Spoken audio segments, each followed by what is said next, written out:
and welcome to our newscast, coming to you live from Seoul. I'm Laah Hyun-kyung.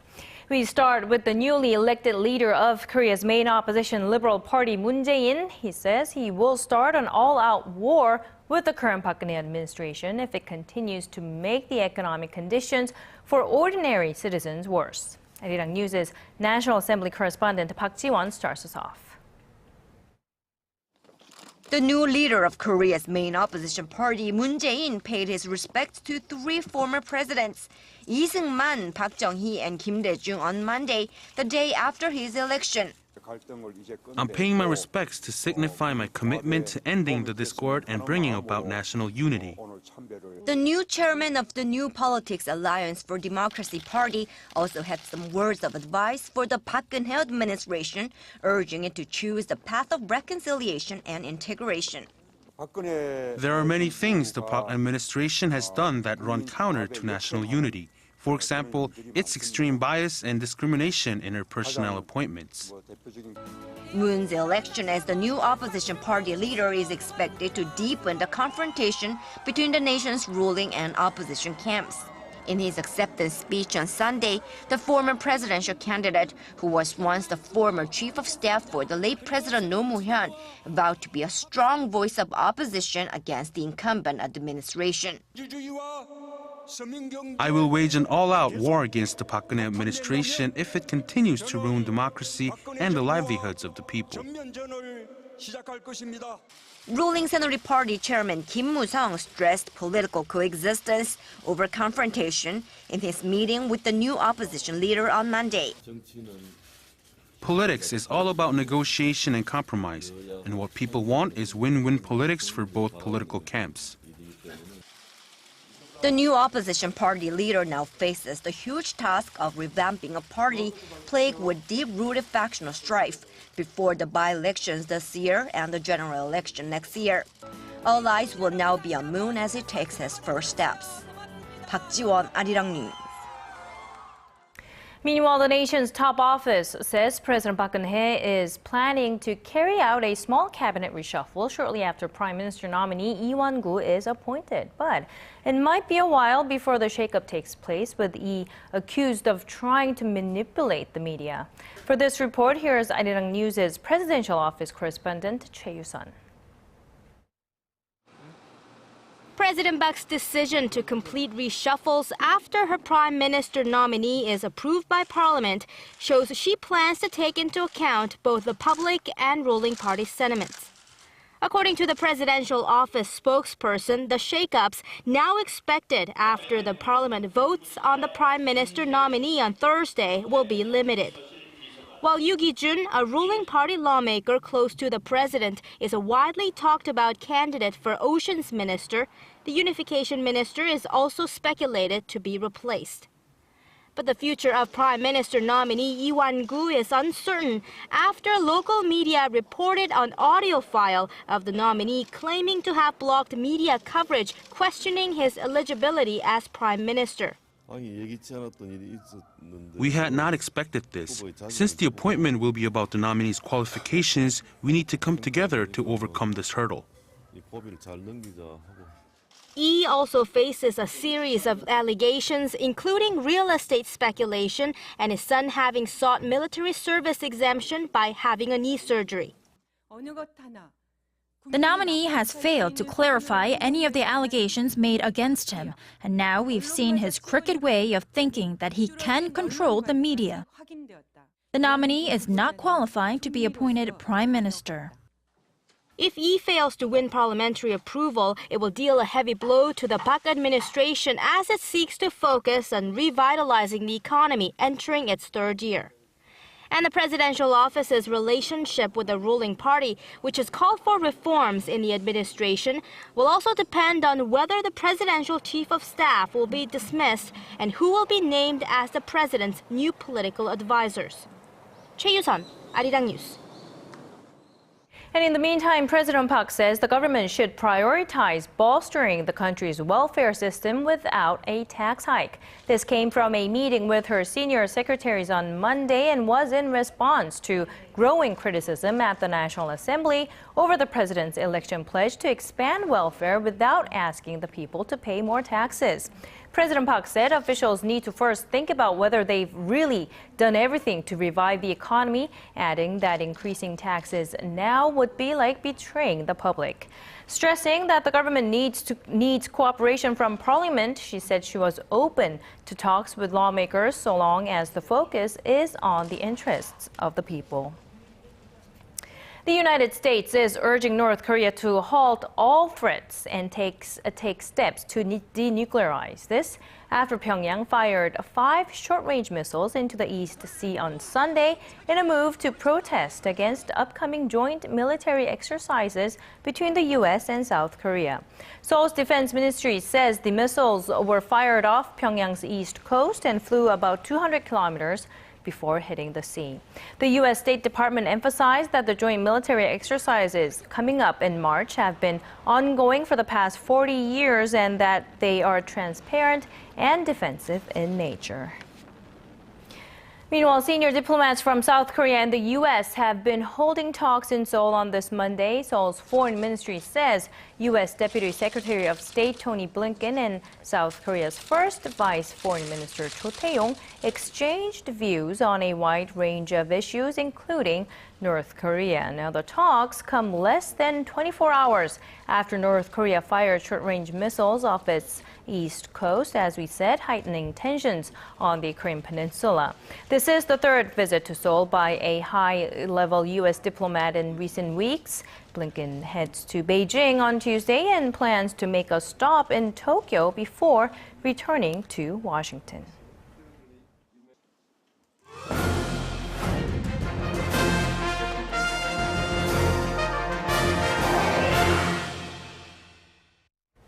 Many Koreans these days do their shopping with the help of the TV. Home shopping channels, now with a 2-decade history in Korea, offer great deals and are an essential sales outlet for small and mid-sized firms. Our Song Ji-sun takes a look at the big picture on this week's Industry Insight.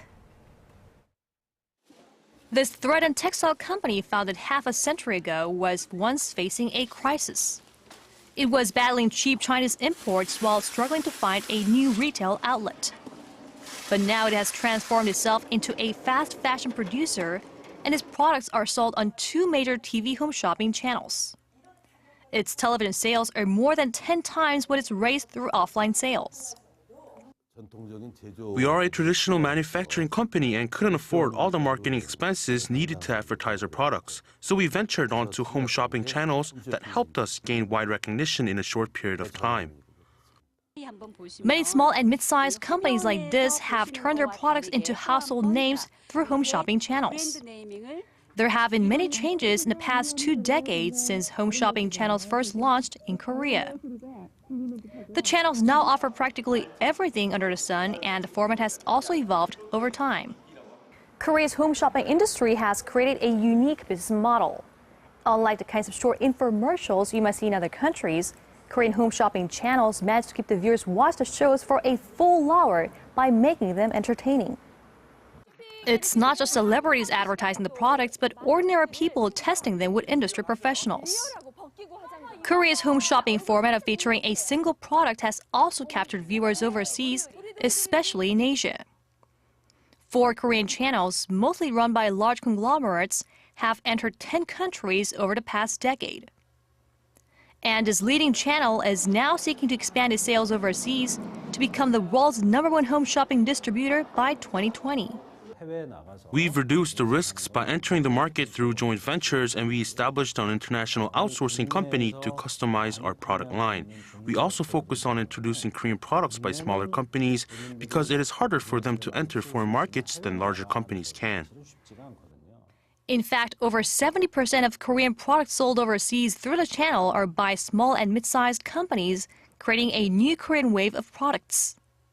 Government regulators say home shopping companies' move into foreign markets could also help improve market issues here at home, like the high commission taken by the stations. Expanding their overseas business could improve their profits as domestic market growth is slowing down, whereas foreign markets are just booming. This could also make room for domestic home shopping channels to lower their commission rates, which stand as an entry barrier for small and mid-sized companies. The government will also launch a new public home shopping channel in the first half that will be solely dedicated to handling the products of small and mid-sized companies in its bid to help startups use home shopping channels to introduce their products.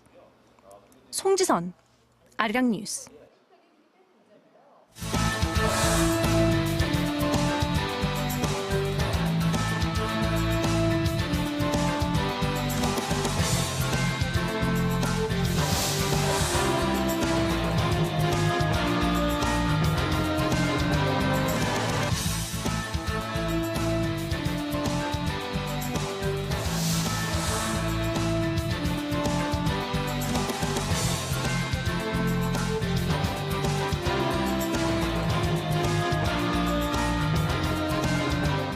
For 5 straight years, the tax burden on Korean households has risen at a faster pace than household income. This as the country's corporate taxes are on a downward trend. Our Hwang Ji-hye has the details. The tax burden on Korean households is far outpacing income gains. Data from Statistics Korea shows the average monthly income for a household with more than 2 members was around $4,000, up more than 3.5% in the first 3 quarters of last year from a year ago. Households' average monthly spending on taxes, on the other hand, rose almost 6% to around $140. The trend of households' tax burden increasing at a faster pace than their income has been an ongoing issue since 2010. And because tax expenditures exclude indirect taxes like value-added dues that households pay when they spend money to buy products, the actual tax burden on them is heavier. While national income tax revenues are on the rise, corporate tax revenues are on a downward trend. National income tax revenue rose around 4.5%, while corporate tax revenue dropped 1.3% in 2013 from a year earlier. Experts say conglomerates hanging on to large cash reserves is directly responsible for the sluggish pace of recovery, and the government has to lay out plans to raise workers' income to boost domestic demand. Hwang Ji-hye, Arirang News. Now, falling global oil prices are having a mixed impact on Korea's economy, but one group that's hurting is the construction firms targeting overseas clients, as the majority of their business is in the Middle East, where many of the world's major oil-producing countries are. The negative impact is likely not over yet. Shin Se-min tells us more. Korean overseas construction industry is hurting after seeing its earnings fall for the first time in 4 years. The Bank of Korea says the current account surplus from overseas construction dropped to $17 billion last year, down 16% from the previous year. It's the first drop since 2010, when earnings fell nearly 18%. The balance of overseas contracts includes the payments that Korean builders have received for the progress made on existing orders from overseas. The decline in revenue is largely attributed to falling global oil prices, as a large portion of Korean construction firms are located in oil-producing countries in the Middle East. Experts say the oil price drop will be a troubling factor for many Korean builders looking for overseas deals, as it is hard to predict how long the current low oil prices will last. Korea's overseas construction industry has seen steady growth since 2010, from nearly $12 billion that year to $20 billion in 2013. The data says that the number had been rising by a yearly average of 20%. Korean builders, however, secured $66 billion in overseas construction projects last year alone, the second highest total in history, but still short of the government's initial target of $70 billion. Shin Se-min, Arirang News. Korea's Samsung has been rated the third most reputable company in the United States following supermarket chain Wegmans Food Markets and online retailer Amazon. According to U.S. market researcher Harris Poll's annual report on corporate reputation, Samsung was the only non-American firm that made it on the list, outperforming Apple and Google, which came in 9th and 10th, respectively. Now, the report is based on the general public's view. Companies are mainly rated on their key products, customer service, financial performance, and leadership. Bringing you the fresh updates from stories breaking in Korea and abroad. We give you a bigger and better picture of the world. Join Laah Hyun-kyung live from Seoul. Every weekday, only on ARIRANG.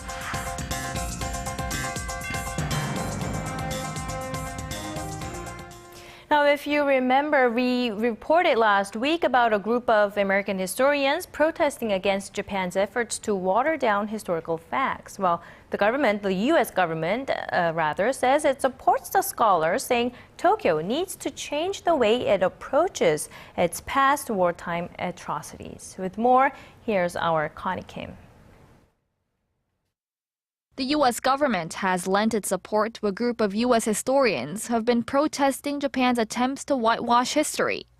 The State Department told Seoul-based Yonhap News Agency Sunday that it strongly supports academic freedom as part of the foundation of a democratic society. It urged Tokyo to approach its historical wrongdoing through healing and reconciliation. Now, this comes after a group of 19 historians issued a joint statement expressing opposition to Japan's efforts to pressure U.S. publisher McGraw-Hill to change how the sexual slavery issue is described in one of its textbooks. Historians estimate that 200,000 women, mostly Koreans, were forced by the Japanese army to serve in military brothels during World War II. A collective statement by history scholars is seen as unusual, and it's expected to put pressure on Abe during his upcoming trip to the U.S. this spring. The trip will be Abe's first U.S. visit in about 2 years, and experts say he'll try to use it as an opportunity to deepen Tokyo's alliance with Washington. Abe also wants to push ahead with efforts to revise the country's pacifist constitution and give the country the right to collective self-defense, in other words, to allow the Japanese military to aid allies under attack. Experts say another item on Abe's to-do list is to complete the Trans-Pacific Partnership trade deal that would strengthen Japan-U.S. economic cooperation in the region. But with the U.S. pushing to restore trilateral security cooperation between South Korea and Japan, analysts say it seems that Tokyo will be left with no choice but to address its past wrongdoing in order to move forward with what Japan has on its agenda. Connie Kim, Arirang News. Now, about that agenda, reports say Japan's prime minister is giving shape to how his party plans to revise the constitution. Items subject to amendment will be chosen during the ongoing regular session with the goal that the final bill pass the parliament by fall next year. Son Jung-in has more details. The Japanese government is moving forward with its efforts to revise the country's pacifist constitution. Japan's ruling Liberal Democratic Party's headquarters for the promotion of revision to the constitution is expected to work on its selection of items on the agenda for constitutional amendment during the current regular session of the Diet. They plan to finalize it no later than this fall. The party then plans to submit the constitutional amendment bill at the regular session in January next year. And after the House of Councillors election next summer, they plan to put the bill in motion during the extraordinary session in fall 2016. Japanese Prime Minister Shinzo Abe says the party will devote all of its energy to gain control of 2/3 of the seats in the House of Councillors election so it can swiftly move from a vote in the Diet to a public referendum in 2 years' time. We must win the majority of the votes at the public referendum. This is our top priority. Abe's government also plans to include other items on the agenda for constitutional amendment that are closely related to the people's lives, such as environmental rights and fiscal health, to win more public support. But a tough road lies ahead for Abe and his party, as its coalition partner, New Komeito, is deeply against the move. And according to a recent opinion poll, more than 2/3 of the Japanese public are skeptical about the planned changes. Son Jung-in, Arirang News. Jordan's Air Force chief has promised to wipe the Islamic State, quote, off the face of the earth as he pledged the 56 airstrikes his forces launched against the group recently are just the beginning. General Mansour al-Jabbour said IS weapon depot, training centers, and military barracks were targeted in this latest barrage, and that he estimates the extremist group has lost 7,000 fighters and 20% of its military capabilities since the start of the coalition airstrikes. He said Jordan was responsible for nearly 20% of the sorties to date. Now this as a squadron of F-16 fighter jets from the UAE arrived in Jordan with reported plans to coordinate airstrikes against IS with Jordan. And European leaders have reached a date for talks on resolving the Ukraine crisis diplomatically. If things go as planned, the leaders of Russia and Ukraine will sit down for talks in Belarus on Wednesday. Lee Ji-yoon has more. A diplomatic push over the weekend to find a peaceful resolution to the Ukraine crisis has produced a summit date. The leaders of Russia, Ukraine, Germany, and France have agreed to meet in Minsk on Wednesday to discuss a potential peace plan amid ongoing fighting in eastern Ukraine. The four leaders held a telephone conference call on Sunday, 2 days after German Chancellor Angela Merkel and French President François Hollande traveled to Moscow for face-to-face talks with Russian President Vladimir Putin. Ukrainian President Petro Poroshenko said he was hopeful the meeting would lead to a swift and unconditional ceasefire in eastern Ukraine, where pro-Russian separatists found success in seizing new territory in recent weeks. But President Putin said the talks would only happen if an agreement is reached on a number of points, pointing out that Kiev must halt its military operations in eastern Ukraine and stop putting pressure on rebel-held regions. This as heavy fighting continues in a strategic town in eastern Ukraine. Some 170 civilians escaped to Ukraine's capital of Kiev on Sunday, while hundreds of vehicles were seen crossing into the Russian border. More than 5,300 people have been killed since fighting between Ukrainian forces and Russia-backed rebels began in April of last year. Lee Ji-yoon, Arirang News. And shifting gears a bit here, it's an exciting time for fans of animation, whether you are a kid or just young at heart. Several new films are opening in Korea over the next couple of weeks, and our Im Yoon-hee brings us a glimpse of what's ahead. Take a look. If you still haven't gotten on the Frozen train, here's another chance. Disney has recently announced a sequel to the hit movie in the form of a short film, set to debut along with Disney's new non-animated film, Cinderella. Frozen Fever follows Queen Elsa, who's planning a birthday party for her sister Anna. But along the way, the Queen gets a cold, causing her powers to go out of control. Korea fell victim to the Frozen flurry after its release in Korea early last year, and the trend is likely to continue with the release of the sequel. But it's hard to ignore this movie, as it's seen on shelves in all shapes and sizes, everywhere. Another animated film with high expectations, the lovable SpongeBob SquarePants has left Bikini Bottom in the SpongeBob movie Sponge Out of Water. The animated action-adventure comedy premieres on the 18th in Korea. Meanwhile, the Japanese animation character Doraemon appears in a feature film that opens this week.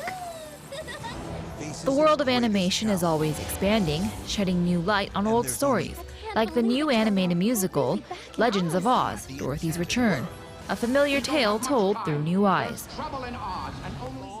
Another animated film to check out is Yellow Bird, which follows a young bird and his new adventures in life.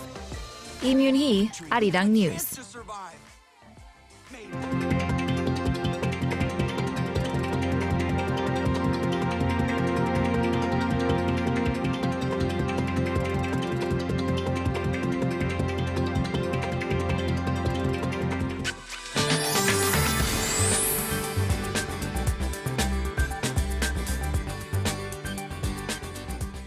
Welcome back. I'm Michelle Park here with the latest weather forecast. The cold wave advisories have been lifted across the nation, and temperatures have somewhat recovered from this morning, and they are expected to rise even more into the day. But by tomorrow, it will make it up to the seasonal average, so hang in there. Now, along with the cold front, it's currently snowing quite a lot and fast here in the central region, and more sporadic snow is expected to fall on Gyeonggi-do and Gangwon-do and Chungcheong-do provinces by tonight, so make sure to be extra careful for those of you out there driving. Now, besides that, a strong cold wind will continue to blow throughout the day, along with the dry weather conditions, especially on the east side of the peninsula, with the highs similar to yesterday and ranging between -1 and 3 degrees Celsius across the country. Now let's take a look at the readings for today. Seoul will peak up to 2 this afternoon. Meanwhile, the southern cities such as Gwangju and Busan will be at 1 and 2 degrees. And moving over to other regions, Jeju-Hwaling gets up to 3, Dokdo hits down to -1, while Mangungang is sunny at -9 degrees. Well, that's all for now, Michelle Park, and I hope you have a wonderful day. Thank you, Michelle. That brings us to the end of our newscast. I'm Laah Hyun-kyung in Seoul. Thanks for staying with us. More updates coming up at 6 p.m. Korea time.